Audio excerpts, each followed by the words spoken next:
kiss cams, personally.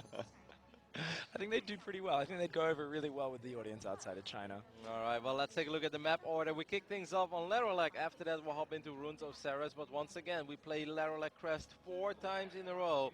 Then we'll play Runes of Ceres 4 times in a row. Then we'll play Prime Terraces 4 times in a row. Orbital Shipyard 4 times. Arena, and last but not least, Dust Towers. And even if Korea would take a 13-0 lead, we'll still play the remaining matches. And, well, it looks like our first series of the day is going to be Deer vs Snute, followed by Stork vs Puck, ByuL IA, and then DRG Snute. So, already grabbing some of the best players in the world to start off with. Yeah, that's a really powerhouse match. I think players might be a little bit fearful after Snoot's performance in the finals against Harston being, you know, super all in and kind of going away from his style. But I think no matter what, you've got someone of Deer's caliber who's, I mean, him and TY have got to be the best Korean players here in their current form. He's in absolutely blazing form right now. And Snoot, I mean, traditionally, he's always played better versus Korean players than versus foreign players. So despite his performance yesterday, making it to the finals and then falling a little bit short of expectation, I think he's got a great shot at turning this into a long, drawn-out, amazing game. Wouldn't be the first time that every single game matters, and with $500 on the line, you really want to win every single game. Like, these are all guys that compete in online tournaments as well, where you have to win 6 best-of-3s and 2 best-of-5s to win $500.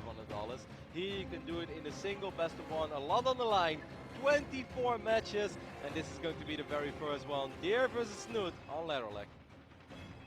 And spawning up here in the top right-hand side, our Zerg representative from Norway, playing for Team Liquid, it is Snute. Team World, Team Foreigners United, guys. Of course, and playing for Team Korea, it is going to be Deer as our red Protoss. It's been a long time since I saw Deer traveling and actually attend a foreign event. I really think that Toronto was one of the last times ever. He had that period where he was with Mouse as well for a while. Didn't quite work out for him. Kind of went back to Korea, but took a while for him to regain that level of play that he was at in the latter half of 2013. Yep, but it's very cool to see him bounce back though, because for a lot of people, they kind of wrote him off, right? It's like, all right, Deer, yeah, you know, he was a monster Protoss, but maybe a little bit of a patch Protoss back then, as Protoss was very strong in that day and age. But he really bounced back, and right now I think he's considered to be one of the best 3 Protoss players in Korea again. Some even say that he's the best. I always think that's a very hard claim to make, but I can definitely get behind Deer being a top 3 Protoss. Definitely, and a trend we've been seeing now as well with Legacy is that several of these players, like Take a Live as well, right? Yeah, who he kind of bounced dropped back off a bit and then just come back and are just so strong suddenly. Hatch gas pool coming down for Snute. Not going to be going for that gasless opening, which he was somewhat favoring. Not having to deal with any pesky pylon blocks this game, so I think Snute's probably already happy about that after yesterday's matches. Is going to come in with the Overlord scouting first. Going to spot that Nexus first into double gateway. So Snute, realizing he's up against quite a greedy opening. Deer taking a slight risk in the early game and taking a very nice small economic edge. And, well, Snute does get gas, of course, this game. A lot of games we did see him against Drogo. He decided not to get one, instead go for those massive amounts of queens and try for some interesting pushes, if I may say so. But, well, gonna see Snute if he decides to get a third in just a short moment. Of course, they'll be signaling that he's not going to be all too aggressive. I mean, he could still just use it for a larva. I especially think with these spawning positions, as we're looking at vertical spawning positions over here, I think it's very likely that Snute does something super aggressive here. But let's not forget, yesterday he did play a final, and he played ultra aggressive. He just kept being aggressive, and it kind of fell flat on its face in the last couple of games. That is something that's in the back of your mind right now. I really think if Snute wouldn't have played those games yesterday, there's a good chance that he just goes all out, Roach Revenger Queen over here, and just tries to march across the map and win. Maybe after those games yesterday, he's a little hesitant to go for another all-in against Protoss, especially if it doesn't work. And he's also facing Double Gate. Double Gate great in controlling early Zerglings, great in having some sort of map presence, which is very nice if you play Protoss. So maybe Snute is going to macro here, but with the base that he took, I mean, it could be a Hydra timing, could be a Lurker timing, right? Snute definitely has a lot of options, but whatever he does, he has to be very decisive about it.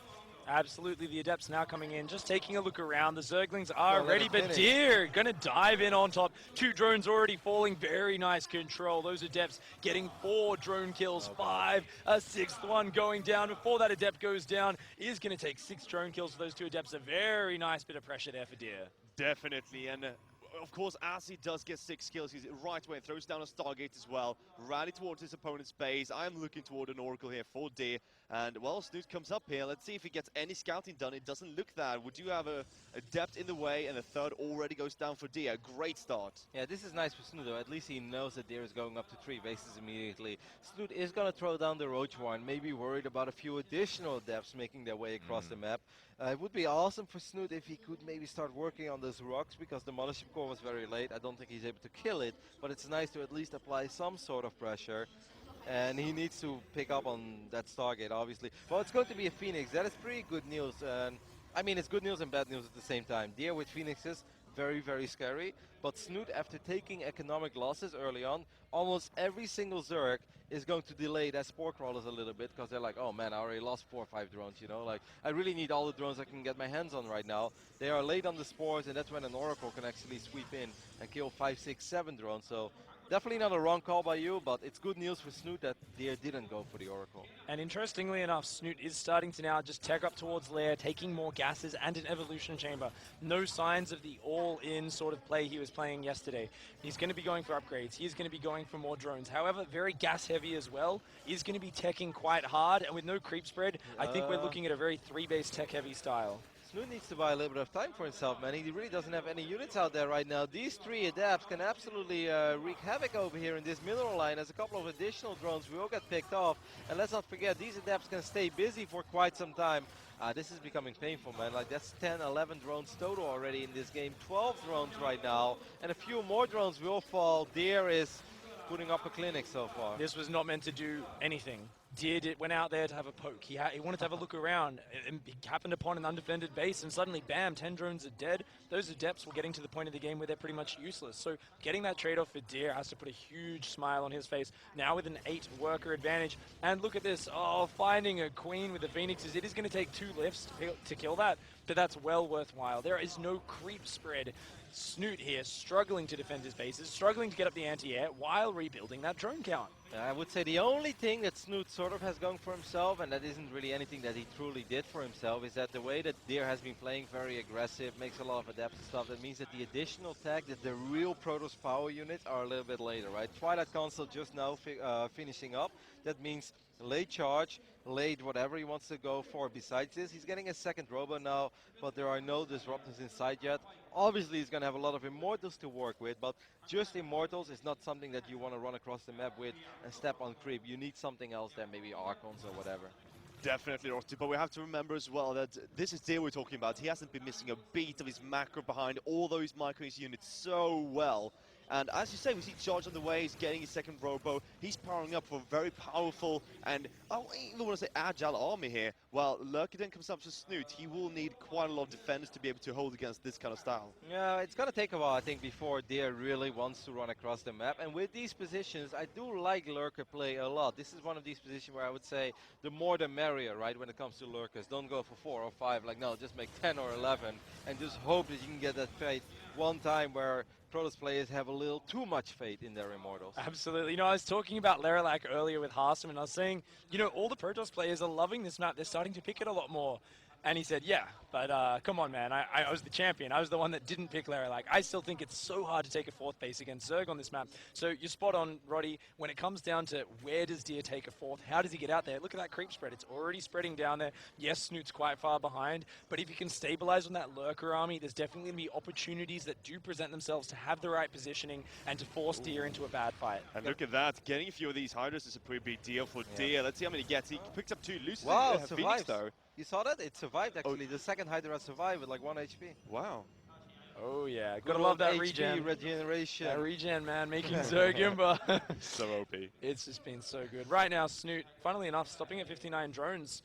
I mean, he's been struggling with the Phoenix harassment. He's trying to replace those drones, get up to 3-base saturation, but I don't think he's going to go much past there. He knows that right now he can't afford to build that big 80 drone economy because he knows he's too far behind in the army count. He's got to deal with this ball of immortal charge. How many Lurkers currently? 6. 2 more are morphing. I mean, 8 Lurkers, I think maybe enough. It really comes down to spreading and positioning and stuff. Obviously, the War Prism in the main base is going to be a problem. I mean, so far, I mean, let's not undersell it. This has been a great game for Deer. Those adepts on both phases of the game did way more. I mean, the first 2 adepts killed 5, 6 6 drones. The second 3 adepts killed 10 drones. That's just too much. The Phoenixes have been very successful as well. But maybe, just maybe, if the Lurkers are in a good position and get a couple of sweet volleys off, Snute can survive over here. Snute needs the perfect fight right now. I mean, if Deer breaks down those rocks and goes to the right-hand side, there's no way Snute can defend both his third and fourth bases. But it looks like Deer wants to take the frontal engagements. This may be Snute's only chance, but there's just so many Immortals and charge lots. And here we go, Deer pushing in, Snute trying to deal with all this aggression, but look at the left-hand side, those charge lots just get right on top of the Hydras.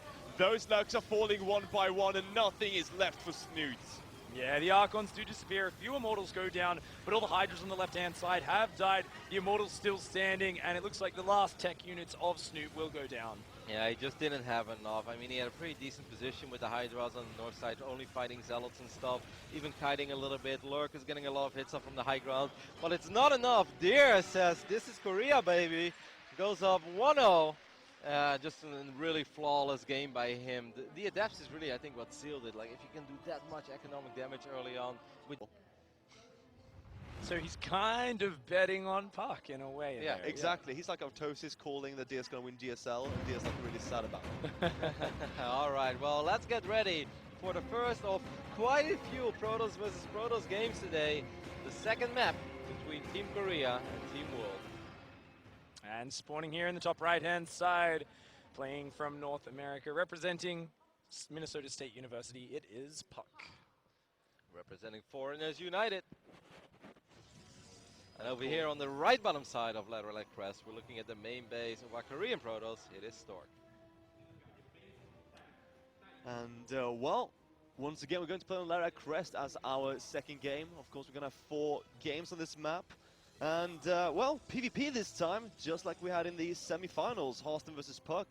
Quite an interesting series, but now we're going to have a bit more of Korean come in here. I feel like I've seen so many disruptor wars on this map in PvP. Like, I see a lot of games here that go to the mid-game and end up with a lot of screaming commentators and a lot of nail-biting as an observer or a viewer. You know, it's just a map which tends to get to that point quite often, especially with these rocks now blocking off the third base. I think both players are going to go double gate over here, as we can see Stork opening double gate, Puck now as well. If Stork decides to go double gate into an expand, I genuinely believe that Puck might try to end it on one base, you know, just maybe proxy a robo and a gate, and just try to win on one base. But it will all come down to scouting, it will all come down to the first units as well. Puck is opening up with Stalkers, I'm 99% sure about that. Stork may actually open up double Adept. It's funny, by the way, that we're playing Lerilak back-to-back. Obviously, that was part of the plan. But Europe, or Team World, again spawning on the right top side, and Korea again in the right bottom side. Yeah, same spawns come in again, and of course this time Stork must be really happy, because when you're facing someone in a PvP in a best out of 1 and you don't actually know too much about him perhaps, then getting the first scout right away to know exactly the timings of everything, knowing if you went for that early gateway or not, it's actually a pretty big deal. Absolutely. Puck is now going to come in as well and get that scout as well, but so far, not too much to be read into that. I mean, I was spot on. Puck indeed opening up with double Stalker, while Stork is going for double Adept. And it kind of makes me happy. Hey, it always feels good when you predict something right for once in your life. Woohoo! But also, I like seeing this clash between Stalkers and Adepts. I like opening well with Adepts myself. Obviously, if you go for the Adepts, you're looking for probe kills, right? You're not making Adepts to just keep them in your own base. It's like, all right, let's take it from here. No, you want to get out there. You want to try to see if the Stalkers get too far out of position. And in my opinion, if you can get 3 probes with your Adepts, that's good. 4 is amazing, but 3 is already very acceptable. Yeah, it gives a lot more scouting potential. The potential also to abuse a greedy opponent. Interestingly, another 2 Adepts are on the way behind these ones. And Stork, he's going to dive in. Yeah. The 2 Stalkers are ready. They're going to start dealing a lot of damage. Is there a Mothership core out for Puck back home? He's got 2 more Stalkers about to pop. Okay, that's very good. He just got the first Adept, and 1 Adept actually takes quite a while before you can kill probes. Even if 1 Adept would have made it into the main base with low HP. Oh, wow, sick defense! Micro, look at that! 0 probes gone down so far. That's phenomenal by Puck. I mean, Drogo already told me yesterday, he's like, double Adept, not that popular anymore, because most Protoss players, they're good enough right now to deal with it. And well, Puck is just showing us that he too is good enough to deal with a double Adept opening. But Stork not laying off yet, building 2 more Stalkers behind the 2 extra Adepts, and an Oracle kicking up in the production tab. A 3rd gateway going down. Stork looks like he wants to be very aggressive here. Puck, meanwhile, expanding, dropping a Robo. Puck has to be very careful against this. Yeah, I'm not really sure if he has anything in his base right now except for that Mothership core. Puck comes around though, gets the deny on the base for Stork. I'm not sure if he has Stalkers here. He's going to poke forward. Photon Overcharge will be activated almost immediately. Gets a lot of hits there on that Stalker. I do not think that Puck saw the Oracle. It's very important that he doesn't waste too many Photon Overcharges in dealing with these Adepts. Does he have... Oh man, if these Adepts would have dived in before, that would have been really bad because there is nothing covering the back of that mineral line. Stork missed an opportunity there. If he would have sent those Adepts in before, he could have been behind the mineral line. Oh, the Oracle's diving in. The Mothership core is ready, and the overcharge goes down instantly. The Oracle does find a sweet spot, though. Very nice micro. Picks up another 2 probes. It's better than nothing. And Stork is kind of getting aggressive here towards the natural base of Puck. He's getting his own though, of course, but Puck behind this trying to get that Immortal ASAP. Stork though, he's keeping some of these Stalkers back in the base of Puck. Puck really needs to get a pylon behind his mineral line. It really bothers me. 3 pylons is all you need to cover a mineral line. He's going to lose this pylon right now, so he even has more reason to build a pylon behind his mineral line. This is starting to get a little bit painful now. These 2 Adepts will get multiple probes. That Oracle's still alive as well. Well done by Stork. Definitely finding a way to claw back into this game. Yeah, now maintaining a 2 probe advantage is Stork. Stork's Nexus about to finish in moments. His own robotics not too far behind, and he's keeping Puck in his side of the map. He's putting the pressure on. So far, Puck staying strong in the face of that pressure, but it's only a matter of time before that does start getting in your head. Is Stork going to keep on applying the pressure and trying to push him over? No, probably just going to be a macro game from now on. It's very hard to attack into somebody that has Immortals, especially right now with the sentries gathering energy. So even though this was a very, very explosive opening, I think it's going to be macro oriented from this point. Gonna see Puck now starting his War Prism, and Oracle will try to get in once again. Did he use a Stasis Ward before though, so won't have too much energy to be using here. But might try to force another Photon Overcharge if he's fast enough. But here we go, Stork's trying to get a few kills at least. Oh, nice pickup. Does get 2 kills. Gets out of there with barely any more hull damage. Oh, the Oracle, though, does get focused down. Oh, big pickoff. Very, very big pickoff. Yeah, I mean, the threat that Oracle represents is just such an annoyance. Now Puck doesn't have to worry about that anymore. Going to feel much more comfortable. And look at that. It allows him to move out on the map. He feels much safer. He's got a War Prism with this. He may be able to do a very powerful push. Yeah, I mean, but there are multiple sentries out there. I'm not 100% sure about this. If I'm Stork right now, I get 2 more pylons near the ramp, and I just rely on my own force field. Stork does have a couple of sentries. Then we do see another pylon. He has that stasis as well. Puck has to be very careful that he doesn't step into the stasis ward, but with force fields here too, this is risky what Puck's doing, man. I really hope he's still building probes, and I think he is, right? Yeah, okay. Yeah, there was a few gaps in the production there. Puck looking like he did want to potentially commit to that attack, but upon scouting the defense, he knows their army supply is very similar compositions, and he's just going to settle to maintain pressure. And behind this is getting his own Twilight base, warping in a few Adepts here, trying to perhaps get into that main base and deal some damage. Gotta watch out though for those force fields. Stork cleverly is using those that's hallucinate feast to keep track. Adepts coming into the natural though, time for some damage. Yep, no pylon on the back of that mineral line either, so these 2 Adepts will be able to do quite a bit of damage. One Immortal gets picked up there by the War Prism. Well done, good save by Puck. Safe. Ooh, Adepts phasing into the main. More probes going down, forcing a recall. Oh, this is great damage from Puck. Beautiful little poke with these 2 Adepts. Gonna get the 5 probe kills. Oh, he has to be careful here. I'm not sure if he should really try to go up there. This has been good so far by Puck. He really doesn't have to push the issue anymore. Maybe he's just going to try to make something happen with a few more Adepts one time. Are those Adepts? Yes, that makes a lot of sense. He's got to be very careful, though, with that Observer sitting over his army. I think Stork's going to be completely ready this time. Stork's army supply now up about 14 supply. If at any point he pounces on Puck's army, Puck's going to be very much in trouble. I mean, Stork has to be careful as well about those sentries, obviously. I don't think that Puck really wants to commit here. Force field's going down from all the angles right now. These 2 Adepts, though, I mean, this is awesome by Puck. He's just representing so much threat with his army, not really committing, and at the same time, these Adepts have been doing serious work. This he has has a been 15 great play. worker lead now. That's actually massive. The Adepts continuing to kill workers. Stork getting pulled left, right, and center. And Puck has a very nice economy advantage behind this. He does have a bit of an army deficit, though. These Adepts coming in for the counterattack has to be on top of this. Beautiful play by Puck in the last few minutes. And Stork trying to shade into that main base, going to look for a lot of kills here. Nothing to defend with except for that Photon Overcharge. See how the focus fire is here for Stork. How many pros does he actually get here? 5 so far. Yes, a 6th. That's a, I don't know, not the best trade perhaps. Oh, he doesn't have Blink yet, so he's going to lose a couple of Stalkers there. That could have been a lot worse for Stork, and indeed, 4 adepts for 5-6 probes in this phase in the game. I mean, Puck did way Oh. more damage with his probes. That pylon block on the third base, not too often you see that in PvP. Buck being such an annoying player right now. Stork unable to take his third base. His whole army is pulling back to kill that pylon. Meanwhile, Puck's third nexus almost finished. Puck really showing off some of that style right now. And he's going to be the first one to add the Robot Bay, but that's just by a few seconds. So we are going to head into those disruptors very shortly. Now, Puck, as you were saying, he was playing so well before by zoning out the third base, getting his own. He was kind of focusing his armies. It took a bit longer than he should have, but Puck's just playing this so well. Yep, he's gonna try to harass a little bit more, just with a couple of adepts over here, drop them, just one shot doesn't work, gets 3, 4, 5 more. He is just creating a bigger and bigger economic advantage for himself in this game. Stork, his blink is only halfway done, and again he's running across the map. He actually has to be very careful here, because Puck does have blink, and Puck's army is not a whole lot worse than Stork's army. Only down one Immortal and a few Stalkers is Puck. Puck is up a massive 26 probes right now. His economy is so much stronger. Every second that goes by, he is mining more and more, and he continues to pick away at Stork from behind.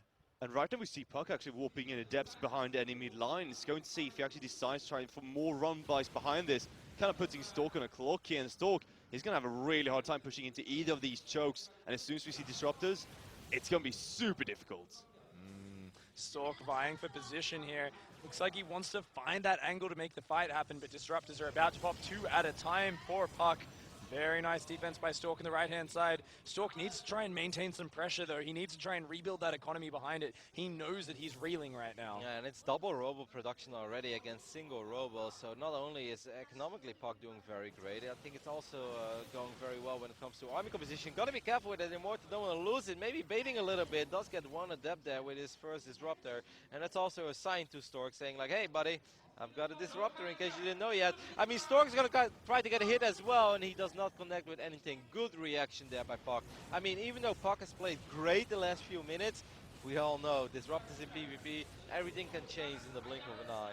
The Warp Prism being a little bit unintended, but it does get out of there safely. Oh, wow. Oh my god, gets disrupted from behind! Kills half of the army of Stork, and wow, what a move! Wow, Puck wants to make it to the front page of Reddit as well. He's like, Harstem's disruptor hit. What about mine, son? Gets 3, 4 Immortals there. And I think that's game, guys. Like, Puck's army is so much bigger and so much but stronger. the Stasis Ward! I mean, that's just a couple stalkers, and they can still blink out anyway. There are no Immortals left. Oh, wow. Only one disruptor on cooldown for Stork. Stork is in so much trouble. Gets a massive hit with his disruptor, but his army is getting focused down here. Oh, nice disruptor shot from Puck. Another great shot from him. Kills the disruptor of Stork moments before its shot explodes, and Puck is relentlessly pushing his way in. He is looking to secure his first win here in his show match and to equalize the score for Team Foreigners United. Team World strikes back, baby. GG. Puck wins on Lerilak and also makes us forget a little bit about that one moment where he lost all his disruptors, as he's showing us, guys, this is still my bread and butter. I still love Blink's map. That's going to be Dongray Gu versus Snute. Oh, those back-to-back ZZs pick. Ready for some roaches. Oh, I'm so ready. This is going to be fantastic. Seriously, though, it's a great match. IA versus ByuL. Game 3, the score's 1-1. IA playing for Team Worlds. And ByuL, of course, representing Team Korea. And here we have him, of course, in the top left-hand side, as we did say, playing for Team Worlds as a ByuL Z. Also IG, of course. It is going to be IA. I love those jackets of Invictus Gaming. They look good. Very cool. But to get through this, he has to go through this man. It is CJ's ByuL. You know, ByuL a long time ago actually played in the foreign WCS circuit. Not something that a lot of people remember, but in Season 3 of 2013, he competed in WCS America. Made it all the way, no, excuse me, Season 2 it was. He made it all the way to the final, but then Paul said, enough is enough. You've played a great season so far, buddy, but this is kind of my territory. And Captain America himself sent ByuL back after taking him out 4-0. But all 4 games were absolutely amazing. Like, they were slugfest. It really came down to this bold, basically never dying, never surrendering, and then eventually 3-3 Bio was just too much to deal with. Those were some great games all the way back in 2013.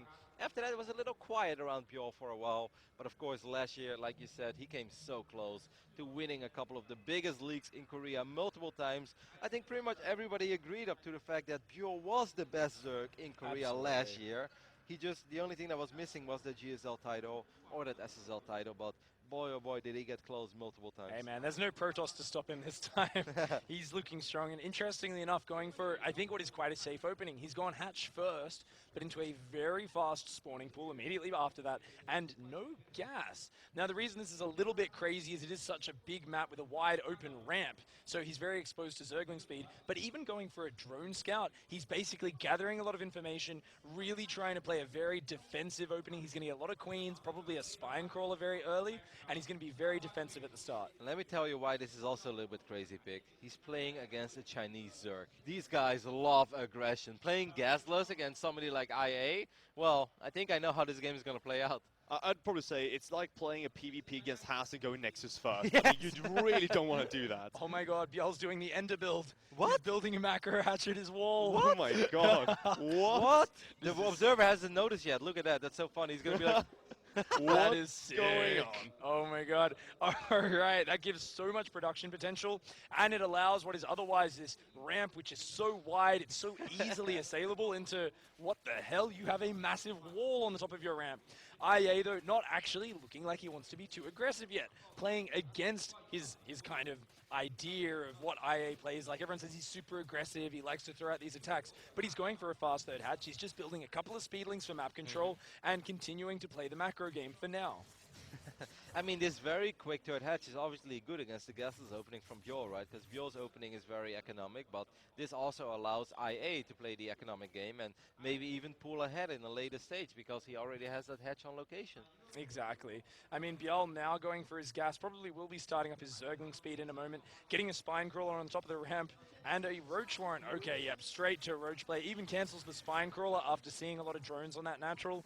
ByuL right now, he just wants to go to Roaches. He just wants to play that big macro game, and you can tell this is just the safest way that he thinks he can play on this map. What about the Overlord speed being researched over there, Pick? Don't tell me he's gonna Roach drop IA. That's got to be for scouting. Yeah. That's a really interesting move. ByuL just looking like he just doesn't want to lose, no matter what. He's determined to not drop a single map by the look of things. And interestingly, yeah, he's just kind of locking IA out and building drones right now. ByuL, I don't know, like I've seen him play kind of like this in a Korean league, but never as safe as this with the opening. He just seems very defensive right now. I mean, he still only has 2 hatcheries. Obviously, he has that macro hatch, but he doesn't have a hatch on location. And he does have a 6 worker advantage for himself. That's awesome. But I feel eventually, if he wants to win this game, he either got to expand or he's just got to go all out with aggression. And he's making a lot of roaches. At the same time, though, IA is doing the exact same thing. Like, I don't mind this that much for IA. Yes, he's down 6 drones, but he already has that hatchery on location. Okay, the Overlord just came through with speed. I don't know if it actually saw it, though. And ByuL is actually getting drops for his Overlords. This is interesting. IA scouted a very late third as well, but of course he's been getting a ton of roaches. And to be honest, this is going to be interesting from ByuL. You know what would be sick if he gets Burrow as well, so he can be super annoying with these dropper-lords.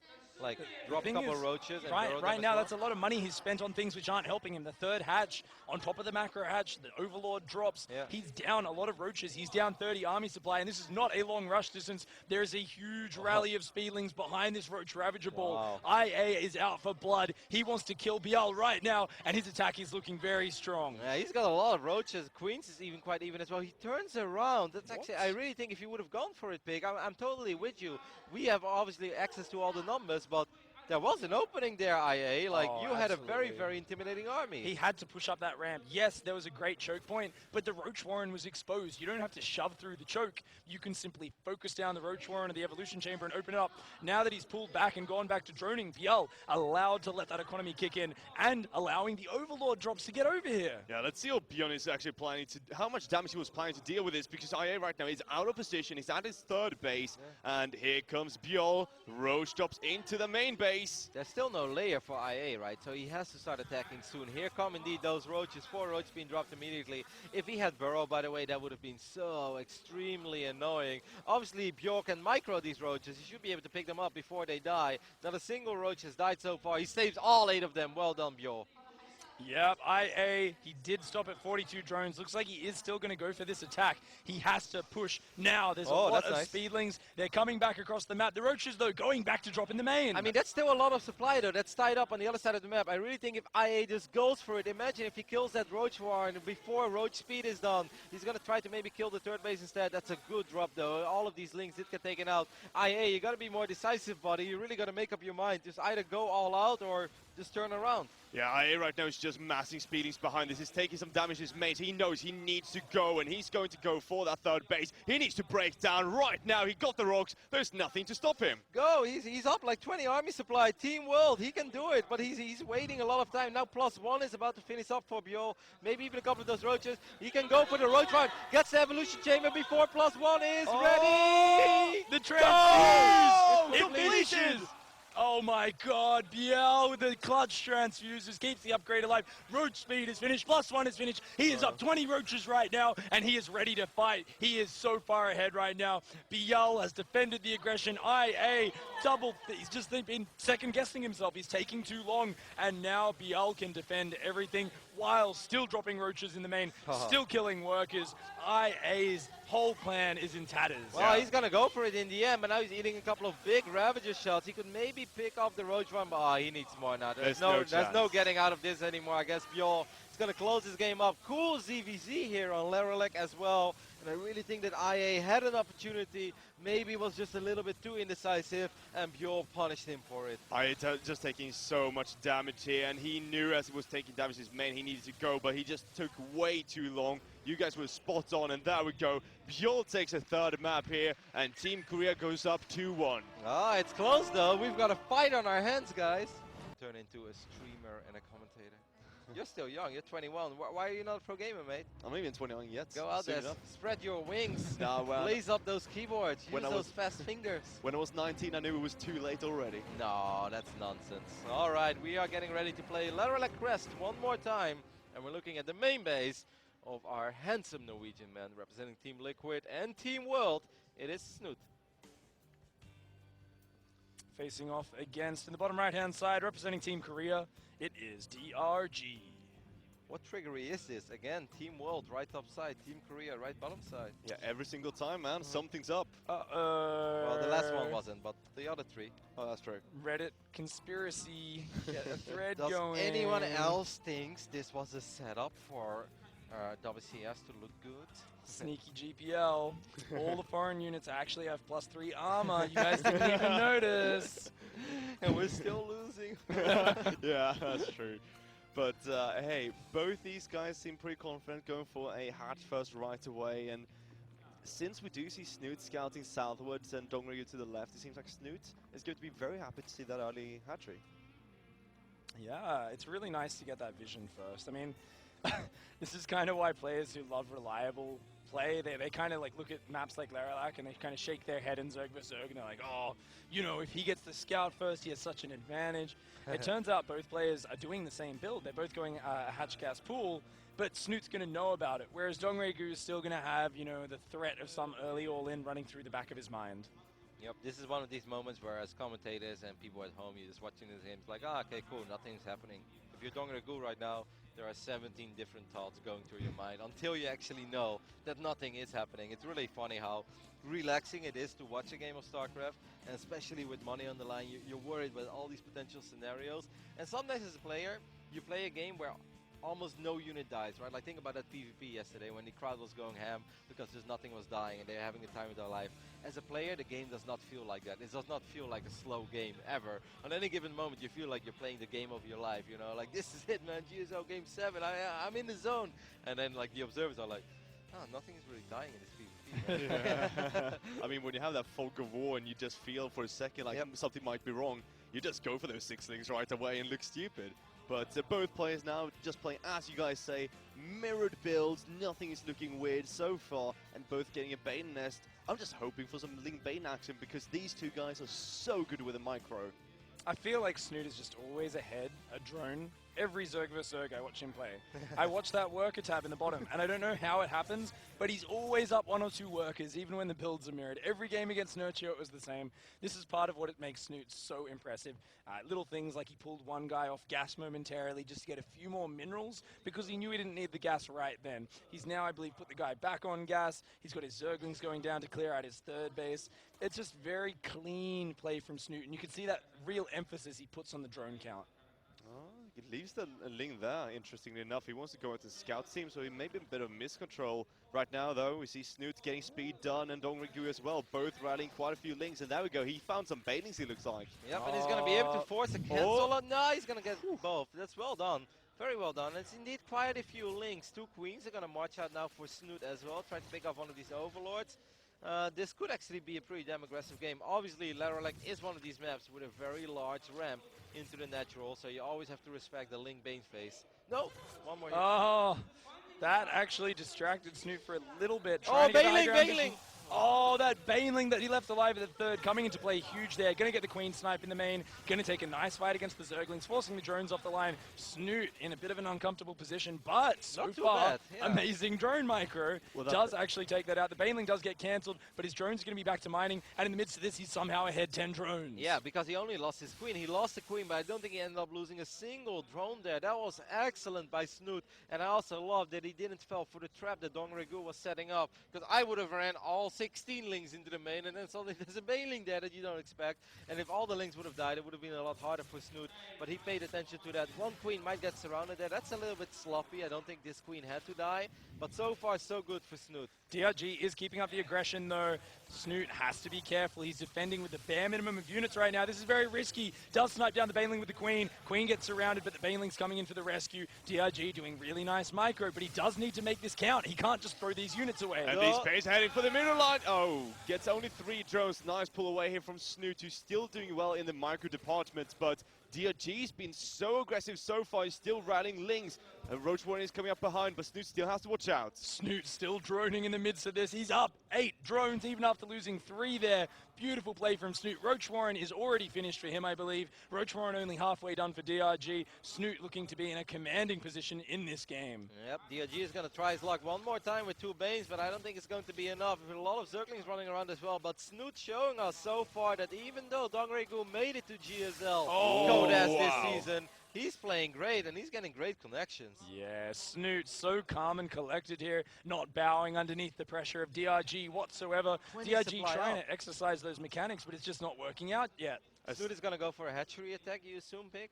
Oh, I think he's definitely just building roaches for safety now. But in these spawns, this rush distance, one of the best ways to play is to build up those roaches. And based on what you scout, you're almost always going to want to pressure with your roach Zergling, potentially make a bunch of Ravages to kill their Overlords.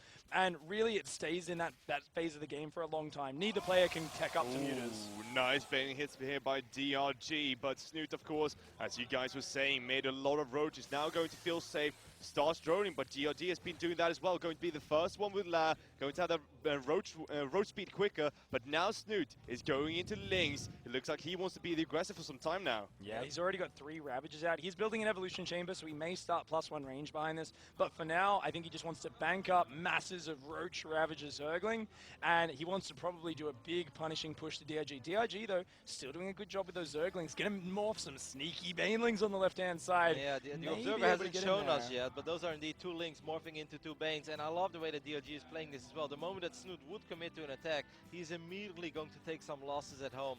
So Snute will start his layer now, but that layer is significantly later than the layer of Dongrigu. Yeah, Snute with a small army supply lead right now definitely has been... Bailings are coming into that 3rd base. How many kills will he get, though? Well, we're about to find out. Looks like he's drone pulling away. Nice.